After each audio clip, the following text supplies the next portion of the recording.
look like Cameron Diaz, that's who. You are gorgeous. Well, she's awful pretty, I know that, Mom. Very pretty. Stunning. Are you kidding me? Are they not seeing this? No, it's a little creepy. It's almost like he's dating Lois. Yeah, looks like somebody's getting a little baby pussy. Can we say that? Just did. All right, John, this is totally going to work. All the fittest Hollywood players he's here. Just got to make it fit with one of them. That's why I got these old Hollywood Jew glasses. Waiter! Oh, waiter! Yes, sir. Are you gentlemen ready to order? Yes, I will have the big and fancy, and my client here will have a bottle of your best steak. Right away, sir.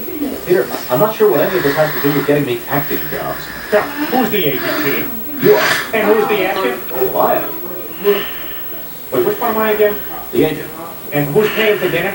I assume you were. Ah, then we best load our pockets with bread and get the hell out of here. We have to go. Not expensive enough. Excuse me, I couldn't help but notice your glasses, your poor table manners, and your huge sensitive talent. Hey! Are you an agent? I am. You've got 10 seconds to dazzle me. Go. Well, I'm the casting director for NCIS, and we need an actor for a small role.